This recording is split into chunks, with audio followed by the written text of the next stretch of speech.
Hey, buddy, watch this.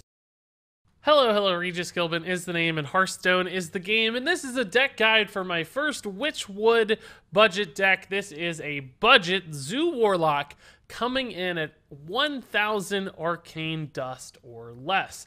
And that's a very specific goal that I have when I make budget decks. A lot of people will make a deck for 3,000 dust and say it's a budget.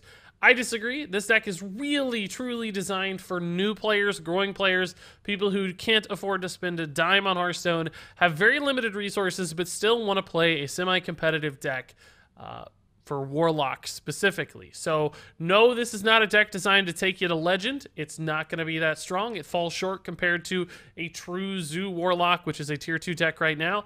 But nonetheless, if you're rank 20, if you're rank 15, you'll still be able to win games this deck. You'll be able to climb up the ladder a little bit. You can complete Warlock quests. So it's good to have something like this in your arsenal, not to mention a lot of the cards you'll be crafting for this list are just good cards in general to have in your Hearthstone collection. They'll serve you for a long time to come. So what is a budget Zoo Warlock deck all about? If you're a new player, you might not even be familiar with the archetype of Zoo. Well, Zoo is all about playing minions onto the board very early and utilizing that on-board initiative and advantage to essentially snowball into a really big, aggressive board in the early to mid-game, which allows you to chip away at your opponent's health total before eventually just winning the game by overwhelming them with stuff and a little bit of additional damage from direct damage cards like Soulfire, but also minion buff damage cards like Demon Fire, Direwolf Alpha, Dark Iron Dwarf, and even Fungalmancer.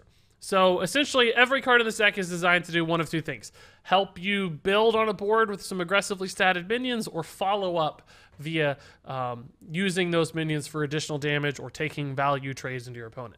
Now, this deck doesn't just go to your opponent's face. Sometimes it does take value trades to maintain that board advantage and ensure that you reduce your opponent's ability to trade back into your stuff or threaten your board. So taking favorable trades when necessary, but otherwise still maintaining a very aggressive and pressure-based stance and take on the game. So when it comes to the Witchwood, you might be asking what new Witchwood cards are good in a budget Zoo deck, and frankly, there's only a couple. Witchwood in general is a fairly weak expansion in a lot of ways. Kobolds and Catacombs still drives much of the strongest cards in the standard format meta right now. Nonetheless, Witchwood Imp is actually a pretty good fit for Zoo decks. It's a 1-drop, which is nice. It's a 1-drop demon, which leads into Demon Fire rather nicely, and of course the Death Rattle health buff here is good at helping you cement boards. So you can trade in a Witchwood Imp, buffing something else on board, maybe giving your Flame Imp a couple extra health so that it can stick around and attack, right? Or buffing valuable things like a Direwolf Alpha so it's more likely to survive and use its on-card effect nicely. Beyond that, you also have the Dusk Bat, and this one can be a little bit trickier to use, but often in the mid to late game when you're trying to cement a board and really finalize your lead and turn the corner and take a huge lead advantage, Duskbat's just an efficient way to get a lot of additional stats out on the board for a 3-drop. This has way more stats than it's supposed to. A 2/4 is okay for 3. You also get some additional 1/1s, which of course, having those small minions lingering around is great for your Fungalmancers and your Dark Iron Dwarfs and your Direwolf Alpha. So it's really nice that this has so many stats bundled into it. Beyond that, a lot of cards from other expansions and, of course, the classic and basic set. In particular, I like to emphasize classic and basic set where possible because those are cards that are going to last you forever when you're crafting them. So all told, you can see from the curve here, very much focused on early game. You have to get off to good starts, in particular because the Warlock hero power essentially enables you to keep your hand refilled. Even if you play all your stuff out super fast, you can life tap, find new cards, find new threats, and reload the board in some pretty compelling ways. So very easy playstyle, which you'll see more of as we jump into the gameplay. You'll start to understand exactly how the deck works. Very traditional Zoo style, as it's often called in Hearthstone, where you just play out those minions on curve as quickly as you can. No surprises there, just sometimes we make sacrifices here, playing cheaper, more affordable cards that may not necessarily be the best option for a true Zoo Warlock deck. So that said, when it comes to upgrades, a lot of people ask, how do I take this deck and I make it better? Well, there's really two paths to do that. The best path, I would say, is to find a real Zoo Warlock deck, like the fully blown out version, as expensive as it gets, just the best version of the deck, right? and start to shape your list towards that. In other words, find cards in this list that aren't in the final version, replace them with things that are in the final version, and you'll start to transition your deck into that deck. Now, if you don't have enough dust to build the fully refined version, you're just looking for some specific upgrades here and there that might be suitable improvements to this deck without fully, building it out like you're supposed to. That's a reasonable path and strategy as well. And that said, I think there are a few cards to keep in mind in that regard, things that could be very strong targeted upgrades. I think first and foremost is probably a card like Blood Reaver Gul'dan. You can see there are a lot of demons in this deck, and Gul'dan's ability to resummon all those demons gives you this enormous late game reload tool that can really just win you games on its own because you just summon this giant port of stuff that your opponent finally can't remove. Also, its hero power gives you a lot of aggression. That 3 damage every turn to face can add up for a ton of pressure that just helps you secure the victory. So Gul'dan is a perfect fit for a deck like this. That said, if you do run Gul'dan, you might want to consider adding in additional demons. Things like Despicable Dreadlord, we have 1 here, but you could easily run 2. Also, Doomguard is a very traditional card to run in Zoo Warlock decks as well. So building out your demon package with some stronger mid-range demons like Despicable Dreadlord, Doomguard would really help cement the value of that Blood Reaver Gul'dan as well. So those are 3 super easy improvements. Beyond that, another way a lot of people build Zoo Warlock is with the card, as you'll forgive me here as I move over towards it. I know I could type, but I'm lazy. Prince Keleseth. A lot of people cut all 2 drops from Zoo and run Prince Keleseth instead.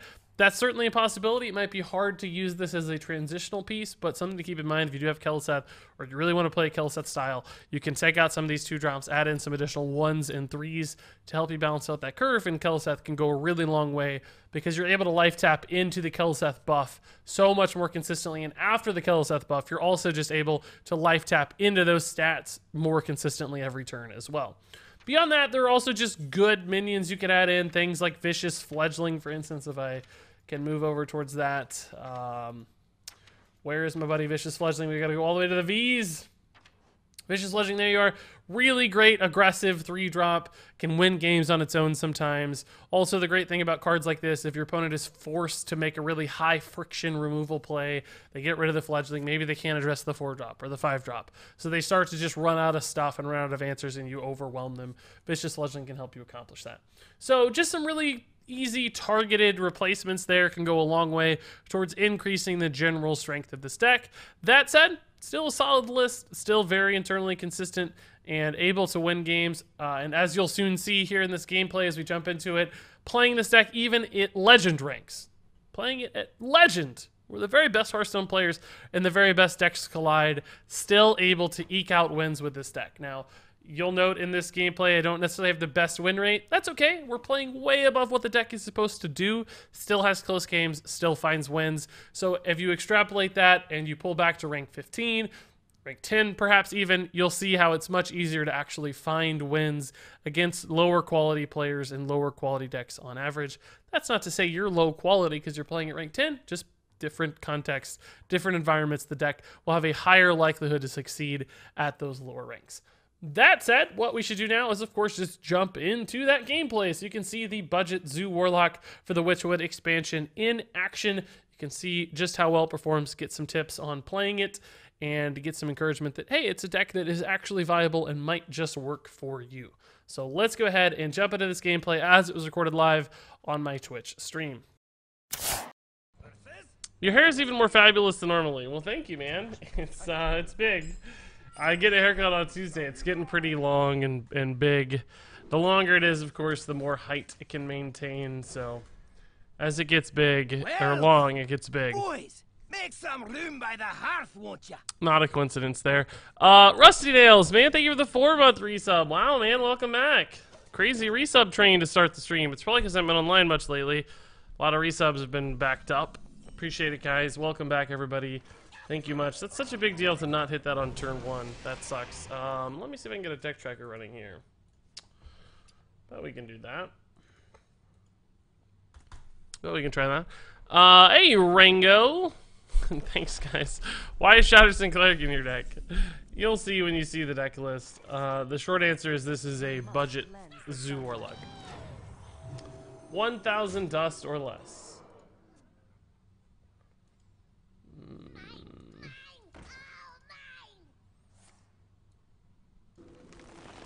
Okay. Almost there, boys. Done. Job done. My glasses are fogged up a little bit. I hate when they do that. It's very annoying. Hey, Andrea. Hey, G-Man. Oh, yep, you're the one who asked. Yep. As you can see, 1,000 dust or less, arcane dust over here. Budget Zoo Warlock we're testing. Want to see if we can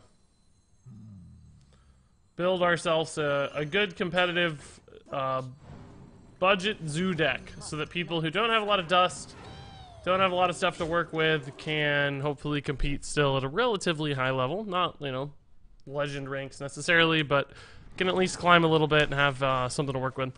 Hey, Mr. Piggy. Hey, Brodio. Hey, Volconis. Hey, Carvin Boom. Hey, Tita Villas. Testing at Legend. Yeah, it kind of is tough, but it's not too bad usually. Especially the lower you go, you end up playing people who are lower ranks. I mean, again, that said, you know, this is not intended to be played at this high of a rank. But nonetheless, you can get a feel for how it goes. Like, is it remotely competitive? Is it struggle? Is it close? Is it super far off? Those sorts of things can still give you a good read. If you can't kill this Kobold Librarian, that's super nice. Wow. Yeah, okay. Let's, yeah,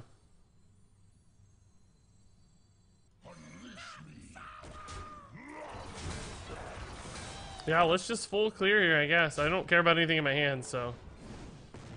We lose a little bit of face damage this way, but we preserve... Well, we don't really lose any. We couldn't get it anyway. We preserve the health on this, though, which is very important for things like swipe. We've already seen 1 spellstone, so 2 health becomes harder to deal with. Unless Primordial Drake comes out, but she wouldn't coin that, though, so shouldn't be a Primordial Drake. Oh boy. Ah, interestingly, he only got 1 taunt, but my math is so awkward anyway that there's virtually nothing I can do about it.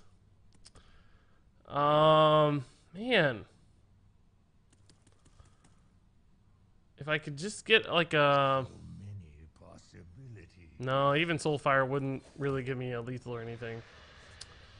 I just have really awkward math here, guys. Can do 11 here, put these both down to 1, but then Malygos lives, and if Malygos is alive, I'm dead. I really needed Spellbreaker there, basically, to just end the game. That was our best possible life tap, right? Fungalmancer might have helped the math a little bit, too. He could have gone like 8 and 4, and then hit 4. Yeah, still would have only been 11. As it stands, I don't really know how to win here. I don't think we can. I think we're basically screwed to Malygos. I just... Swipe beats me, you know, anything. Swipe just demolishes us, so I don't think we can do it. Hey, Graybender, dude. Good to see you. Thanks for being here. Stream title's too real. Well, it's not really a reference to Hearthstone itself. It's a reference to streaming. Last night when I streamed, I just kept disconnecting, and I still don't know why. I just kept going offline. Just would randomly drop the stream. So I'm hoping tonight that doesn't happen. That tonight we can actually manage to keep the stream online for a little while. I guess he didn't actually have a Malygos punish. Not that it matters much for us, because we just can't beat anything here. Direwolf Alpha ain't getting us there. I'm sad to say the Direwolf Alpha's not gonna get us there. This looks like a big old GG, boys. Hey, it's okay, we almost got it. Silence would have put us in the win, so. Do you have emotes? I can't sub, so I can't see. Yeah, we have like 20. Well, I have slots for 21 emotes, I think, but we only have like 16 or 17 right now. I think it's 17 at the moment. Here are all the emotes.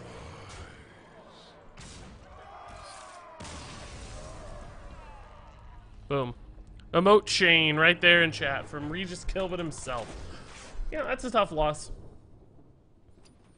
That was just one we had to win by the time we got to 9 mana, and we didn't, so we lost. But that's okay. Can't wait till you hit top 100 Legend with Shadows and Cleric. It's like impossible to climb right now. You guys might have heard about this a little bit, like on Reddit and stuff.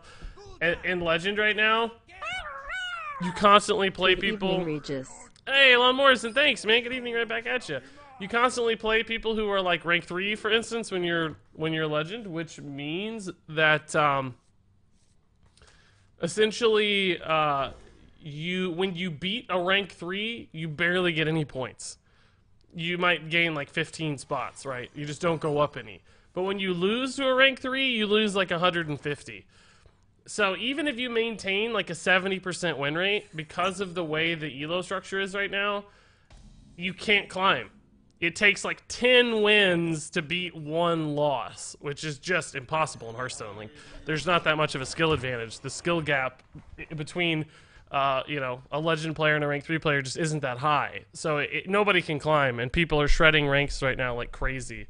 Even really good Hearthstone players, like way beyond my capacity, right?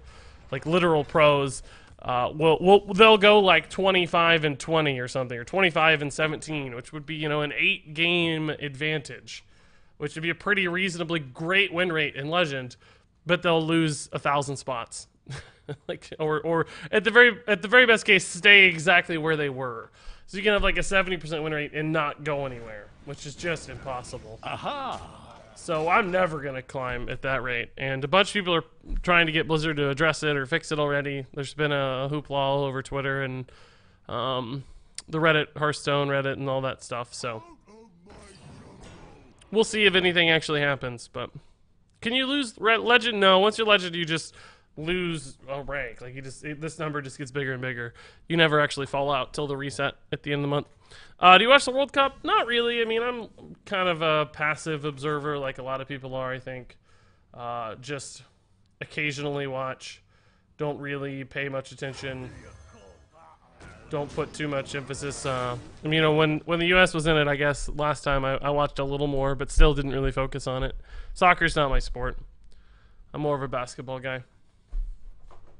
Fiona Fuego, thanks for the kind words. Hey, Bon Pepe. Hey, OG Keebs. What do you think is favorite, Even Warlock or Cube Warlock? Probably just depends on the player and the meta a little bit. They're both really solid. I prefer Even Lock, I think. Some people like Cubes better. It's just a personal preference sort of thing.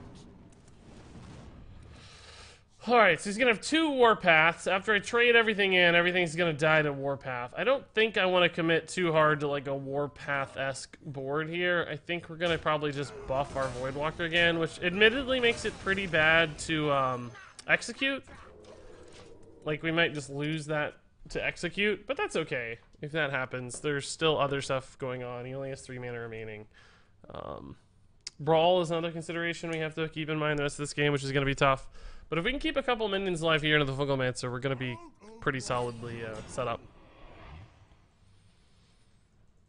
Still rank 3 is not looking forward to playing angry Legend players. Yeah, exactly. It sucks for the other side of it, too. Like, when you're climbing, you face insanely high Legend ranks on your climb. It's very annoying for everybody involved. Like, nobody is happy about it right now. And there was the execute we talked about. That was seemingly inevitable.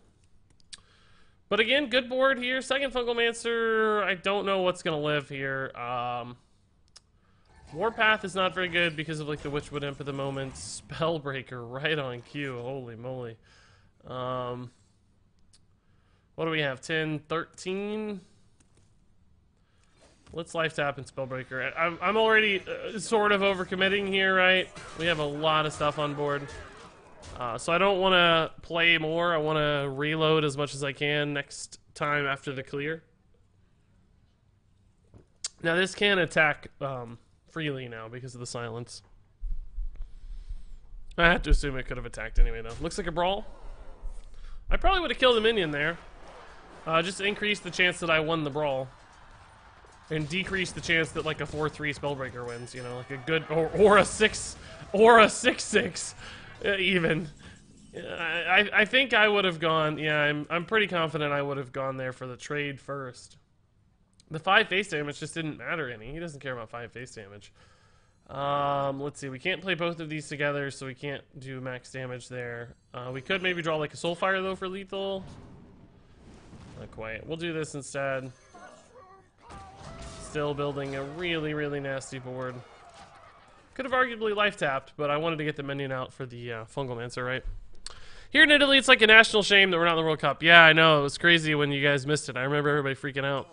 Because Italy has historically been pretty good, as far as I can tell, in the World Cup scheme of things.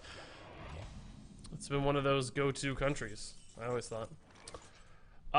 Let's see. 5 and 3. If I can life tap into Soulfire again, we will win the game, right? Oh, well, we'll win anyway, because we can just go right over the top. So we should definitely try to find the Soulfire. Not a Soulfire. That's sad. We're overcommitting quite a bit here, but that's okay. We must cleanse the Sunwell. Question is, how do I actually want to trade this? I had envisioned it this way to minimize the amount of damage that this took. But now I'm starting to think this being at 2 is considerably more valuable than at 1 because of whirlwind effects. We know that this is some random taunt.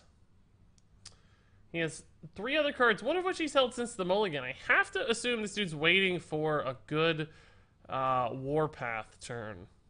If I put this down to 5, at 9 mana, it would still survive to Warpath. I don't know if I did this right. I don't know. It's debatable. It's debatable. But I think having this at the highest health total is generally the safest bet, because it's the scariest thing. At 9 mana, though, Warpath is I still only 4 damage, so I don't know that putting it at 5 was any worse. Somebody else, Juice to Scroob, thinks 6 health works too. I agree. I don't know why that is. It just generally feels right. I'm not really sure.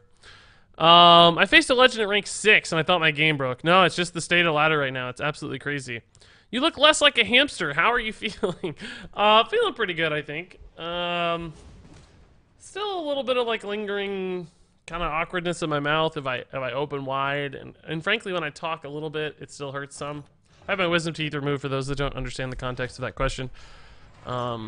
This earlier this week on Monday.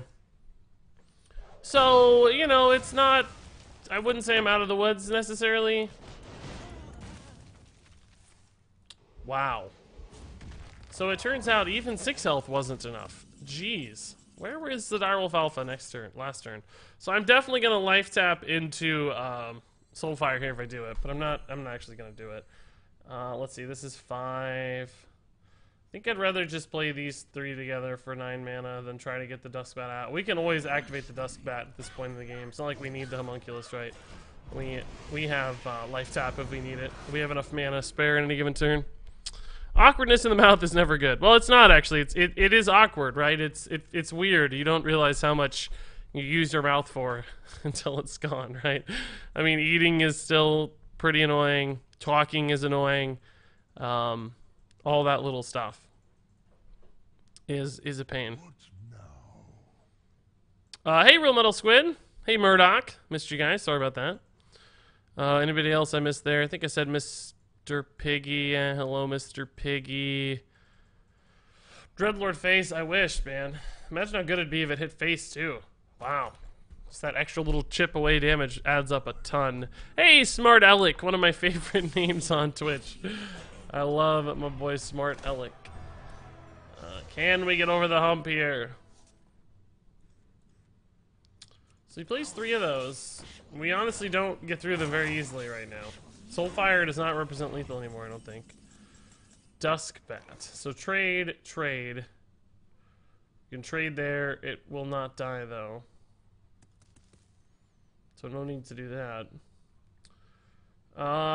Is there any way I can get through to face? I don't see one, but life tapping is always a neat idea.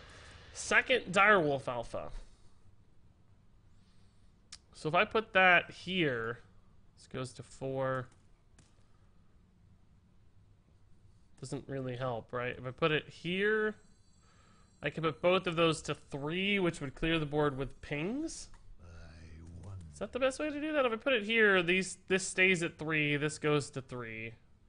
It doesn't matter, it's the same difference. I guess I could put one of this at 4, but it doesn't matter because the Dreadlord's attacking anyway. I don't know that this actually makes a difference, to be honest. I don't think it makes any difference how I do it. Well, I don't mess up the order, that is. I'll play this for Brawl, but I'm not going to play the second one there. It doesn't have enough space to operate, right? I hope there wasn't some trade I missed that made more sense. Hey, not what was planned. Hey, Gray Bender, can I ask for some advice? Sure thing, I'll check it out here. He says, trying to make a nice mid-range priest deck. Okay, that sounds interesting. Looks like another warpath setup to me. He doesn't want to play his weapon probably because he doesn't want to lose the armor up. The rag hero power right now is not compelling until I get to 8 health, I don't think. There's too many minions out, right? So what is this? This is the weapon. This is still some random taunt. We don't... No, this is not a random taunt. What is this?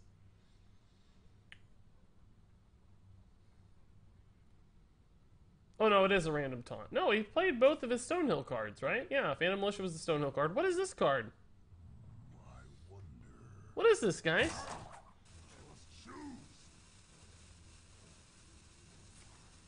Oh, no, no. This is saying these were the echoed versions. So we don't... This is still a random taunt. Okay. Still a random taunt. Did he high roll the buff there on the... He did. He high rolled the buff on the Witchwood imp. Which way did it go? It doesn't say what the imp buffed, but if it landed on one of those higher health things, they would have survived the turn, I think. Alright, that's actually really good. This is important because it gives me extra damage, theoretically. He's double warpath now, so... One of these boards is gonna stick, right? Something's gonna stick. Is this a budget deck? It is indeed a budget deck, yeah. Rango says there were complications during my wisdom teeth removal, apparently. My teeth were way bigger than anticipated, and they had to make really deep cuts. I was on a liquid diet for 3 weeks. Ouch, dude, I'm sorry to hear that. That doesn't sound fun at all. Man. We're not gonna get there, guys. We can't, we're dead soon. We're actually dead soon. Never drew a Soulfire. Not once. And now I'm getting so low that the Sulfuros is going to kill me. So this is exactly a random taunt and Sulfuros. We know exactly what he has in hand. The question is, how do we play around it best? So many possibilities. Can I tap? I think I need to tap. And in fact, I think I need Acidic Swamp Ooze. Okay. I like that. Because this is going to allow me to kill the Cornered Sentry with the Dark Iron Dwarf. I'm going to lose my Duskbat in the process. But that's okay. I can work with that. I want to get this taunt out of the way, though, for next turn. And I want to make sure that doesn't threaten my minions and stuff next turn, too. So, okay. Final board. We know he has Sulfuros. He could just hit the 1 and 4 to kill us. Like, he could just go for Rag and end the game that way. But otherwise, we have 9 damage, and he has 9 health, right? Because, well, there's some random taunt, too. I don't know. We might have to get through this. But we have double Soulfire in the deck. Ah, crap. That's a good top deck. Right, there's the 1 Soulfire. And I have to tap. Oh, no, if I tap... well, I'm dead anyway. I'm dead no matter what. Well, I have to get a minion here. I have to tap into a minion. Okay, that's fine. Otherwise, it's a guaranteed lethal, right? Because of Sulfuros killing this and then pinging me for 8. Still a pretty good chance at lethal. He just kills this and he has a 50-50 for lethal. And I don't have enough damage left, right? Because he goes up to 9. And I can't... Oh, he's super alive now. Super alive now. Yeah, I can't do 11. I don't have... And half my minions kill me. Literally 2 out of my 5 minions kill me anyway, so... Great. Awesome. Hey, Eric Pereira, dude, I'm going well. How are you doing? Hey, Kazmoquerty. You need more draw / spirit lash synergy. That's obviously in reference to the linked deck. I need to check that out. Clearly not in reference to mine. Let's see here. We got a mid-range Resurrect Priest deck up for review. Let's see. Dragon Soul. Lots of cheap spells. Lyra. Eternal Servitude. Velen, Lich King, Malygos. Yeah, so kind of a just... this doesn't look too different to me than, like, what is a traditional combo priest, is what I always called it. Although Although no Welcome. Mind Blast. Make some room by the hearth, won't you? So I guess not 3 really months. Good times. Smiley face. not really a combo priest apparently with no Mind Blast. That's kind of wild.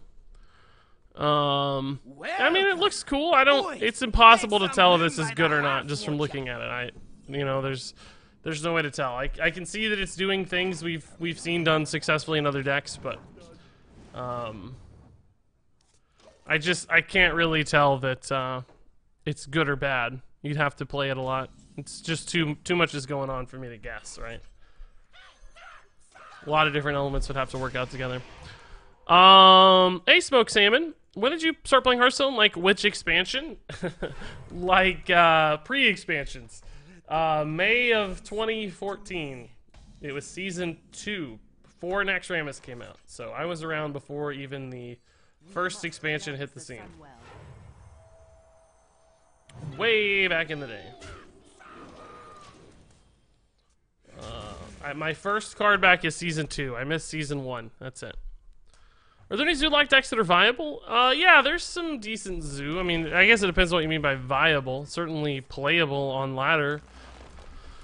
But, more standard-looking stuff than this. This is clearly a compromised version. Right now, over the last, let's say, 3 days at all ranks, zoo is a low tier 2 archetype according to hsreplay.net.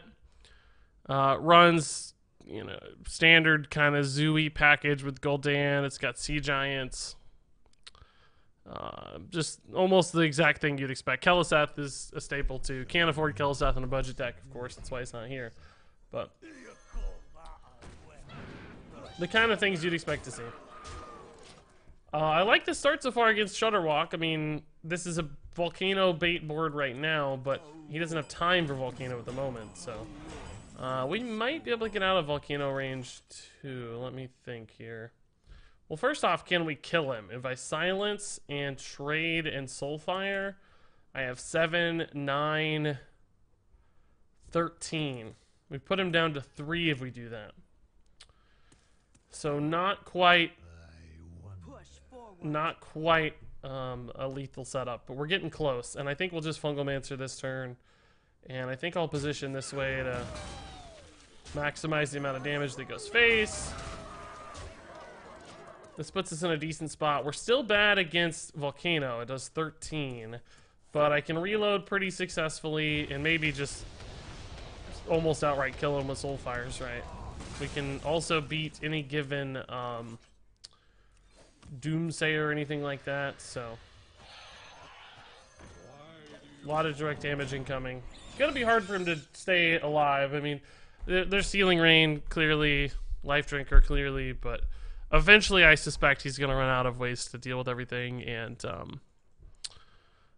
to keep it going. Did you miss my resub? I don't think I missed yours, actually, Tossing Turnip. There's a couple here I haven't gotten to yet, but I don't see your name on the list, to be honest with you. I think you might need a refresh. Sometimes if you hit refresh, it'll open up that... It'll announce, basically. It's a cool kill. We could have gone for the Dark Iron Dwarf as well, but maybe it'll show the Dwarf. Cool, easy win. Budget Zoo. So anyway, that said, Rizlet, dude, thank you for the 3 months. Holy moly, man. Sorry it took me a minute to get there. I got distracted by something, I'm sure. Grats on the blue gem, Rizlet. That's awesome. Big time resub. Major milestone. Also, Detonate dropped the 10 months. Thankfully, I did not miss the resub. Here's another month to the goat. Hey, Tossy Turnips, nice, dude. 4 months in a row. Thank you, Turnips. That's a good name, too. Any food-oriented name is awesome. And by the way, guys, I have not disconnected the stream yet tonight. Last night, I just kept randomly disconnecting. It was so weird. Thankfully, we're alive. But Tossing Turnips, thanks 4 months. Detonate also dropped the 10-month resub. Holy moly, guys. Big time resubs all day long. Thank you, everybody. I know I missed like 5 or 6 days there, so a lot of resubs are coming in. It's amazing. I appreciate it. How are the Jaws gums feeling today? Okay. I don't know. It like comes and goes. There's like some weird, like it seems like it's like I felt almost totally fine on Tuesday night, the day after the surgery, and I was like, oh man, this was easy peasy. And then like today is Friday, and it's still hurting a little bit. Like I got an extra little pain, I feel like. So I don't know. It seems to be coming and going, and it's kind of hard to tell, honestly, if it's done or not. I hadn't taken much pain medication like at all today. I took some right before the stream just because I was worried if started hurting during stream or something, I'd be sad. So maybe that's part of it. I don't know, but it's not over with yet. I was surprised at how long it's sort of lingering around. Make some room by the hearth, won't ya? Enjoying the stream still. Hoping for more budget decks soon. Hey, Tuesti, thanks, man. Yeah, thanks for the 4 months. And I mean, clearly this is deck number 1.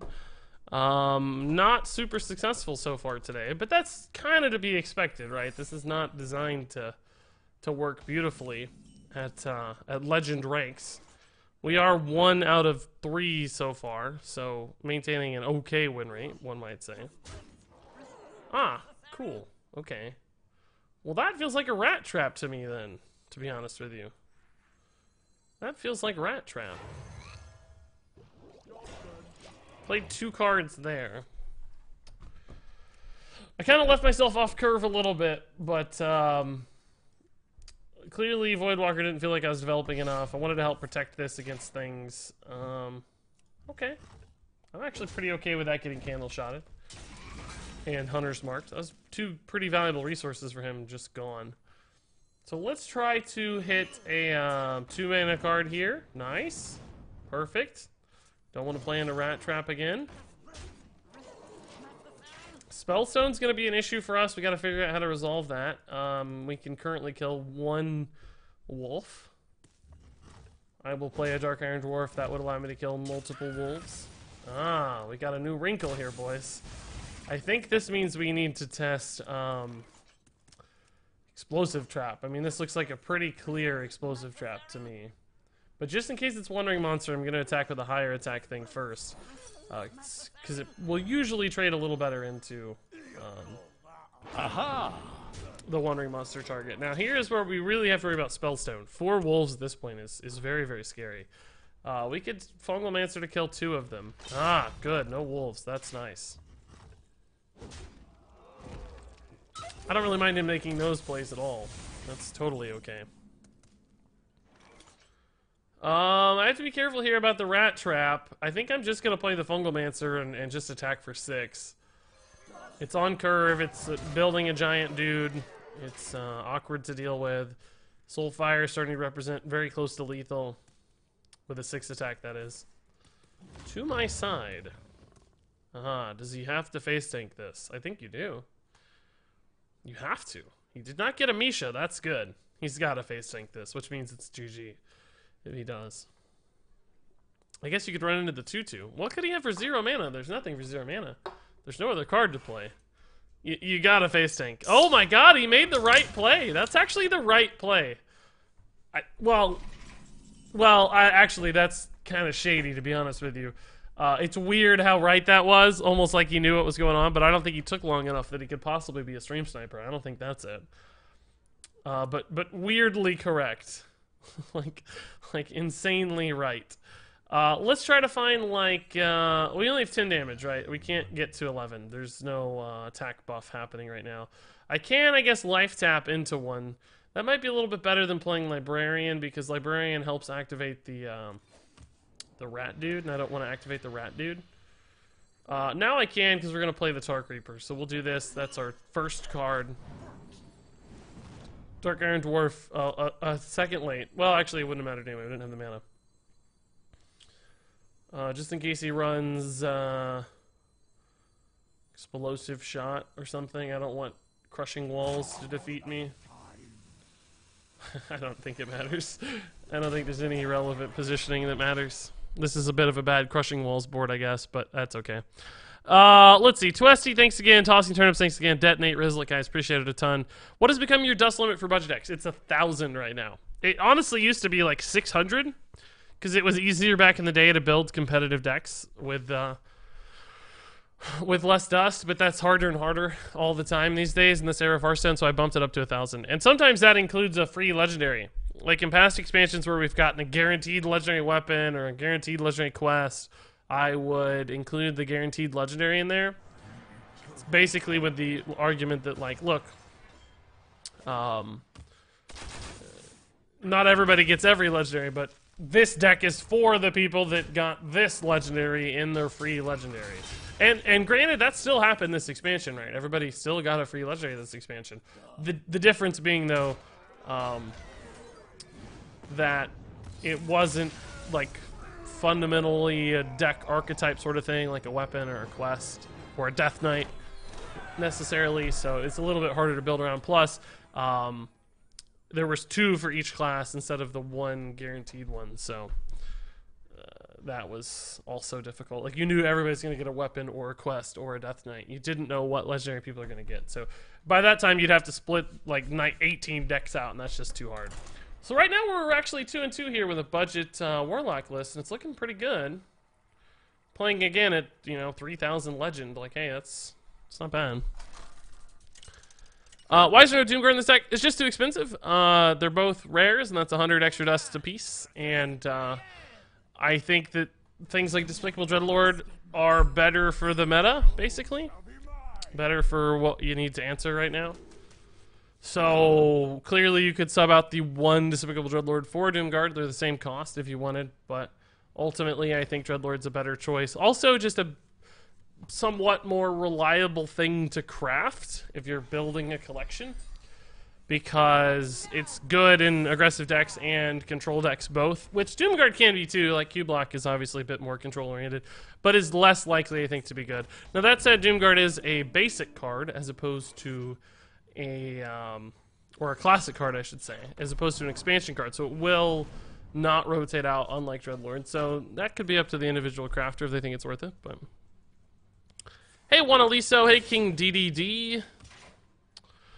Tawsy Term says, yeah, mine took about a week and a couple days for the pain to go away completely. I mean, I get it. It's, they're literally ripping a part of your body out. It's not insane to think that it could, that some pain could linger. What recruit hunter do you prefer, Kelseth or Secret? I've only really been playing the Kelseth version. I think it's quite good. That said, I don't think Kelseth is a particularly important part of it. It just happens to be the Kelseth version, right? Like, it's just kind of a freebie Kelseth because you don't have any other 2-drops you want to run. But that's been the most successful for me so far. Do I ever buff this right now? It goes up to 6 health. He's pre-Vile Spine Slayer, but he does potentially have Cold Blood is the problem. I don't like the implications of a Cold Blood, but I also don't like the fact that I don't get to spend my entire mana here. So I feel like we're gonna get burned a little bit. What deck would you ideally build to climb right now? I think Odd Paladin still has the highest win rate across all ranks on average. So I would almost certainly recommend Odd Paladin. Yeah, that is still the case. Yeah, it's just super consistent, easy deck, right? It just works. So I would say that.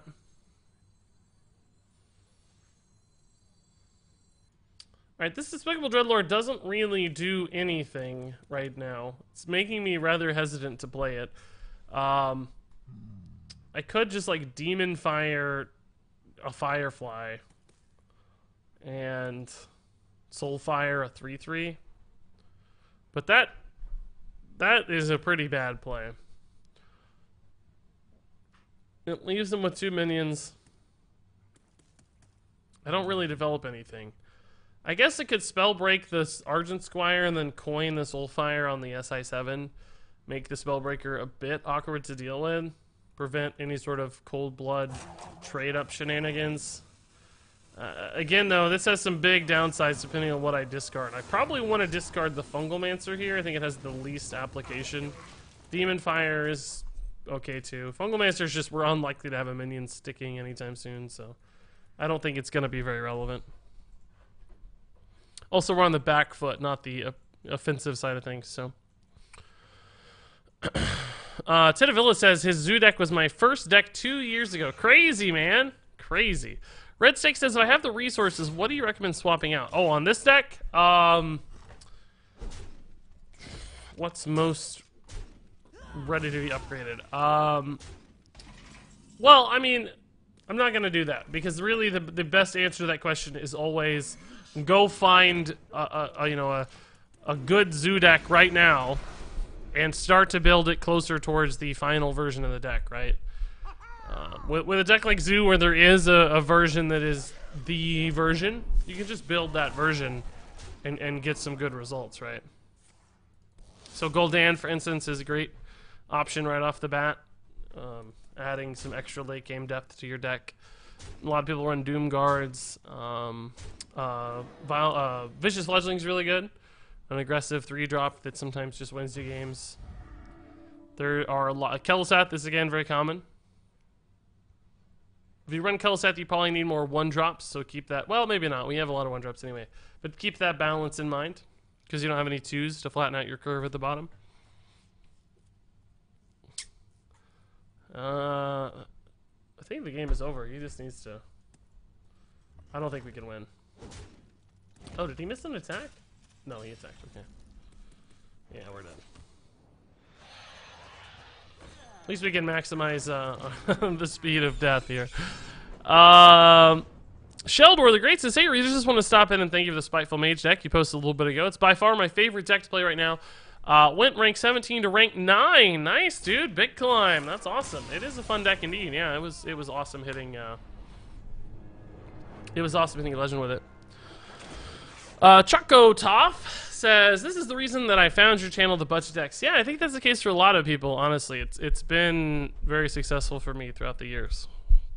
I'm probably a little bit less dedicated to it than I used to be honest, but I probably shouldn't be. And there you go. That was the budget Zoo Warlock deck. Hey, we won some games. It worked well. We beat some really high-tier crazy stuff. I don't think we even played anything weird or unusual or unpredictable, so that was as good as it gets as far as competition is concerned.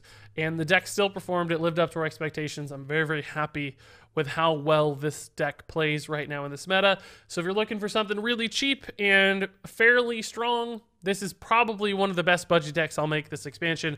You really can't go wrong with it. Also, you're just adding a lot of cool, strong cards to your Hearthstone collection, so that's a nice little upside bonus as well. That said, if you have any thoughts, questions, recommendations to this deck, of course, leave them in the comments below. My community is awesome. They will have some input. They will give you feedback. They'll give you advice. They'll make recommendations and upgrade tips and all this stuff that will help you make this deck even better or play it even better. They're awesome, so please feel free to ask away or leave your expertise. It's all greatly appreciated. But until then, thank you so much for watching, and until next time, game on.